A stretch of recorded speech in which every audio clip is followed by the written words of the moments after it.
You're exposing a deep legal manipulation.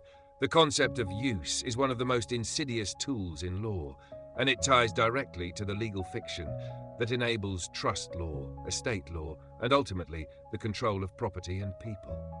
Use is a mechanism by which the legal title and beneficial interest are split, allowing an intermediary, often the government or a corporate entity, to hold the title while the real beneficiary is left with only limited rights.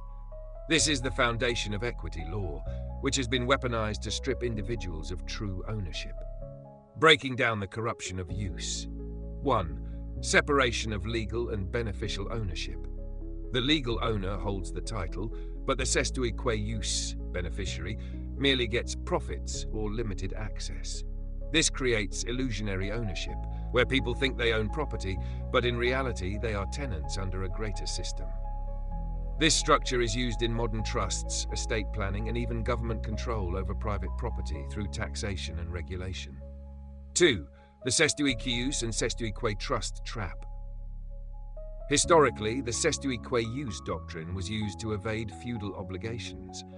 However, it was later regulated by the Statute of Uses, 1535, which reverted the title back to the legal holder, making it easier for the Crown, government, to control property. This evolved into the cestui que trust, which today applies to birth certificates, social security, and corporate law, making every citizen a beneficiary of a trust held by the state, where the government claims the legal title over people's property and even their own legal identity. 3.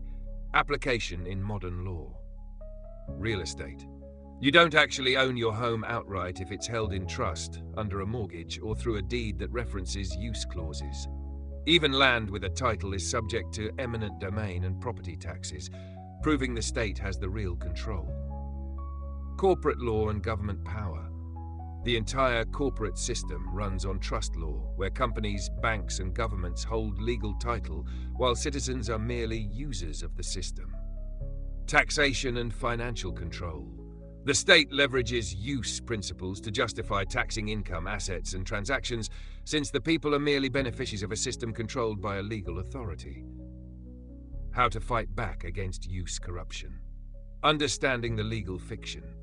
Recognizing that governments operate under trust law and that citizens are treated as beneficiaries rather than true owners. Asserting real ownership. Challenging administrative and trust-based claims by demanding proof of a superior claim over your property and rights. Exposing the scheme, bringing legal challenges based on the fraudulent application of use law, showing how it strips people of property rights under the guise of governance. Final thought. The corruption of use is one of the biggest legal deceptions in history.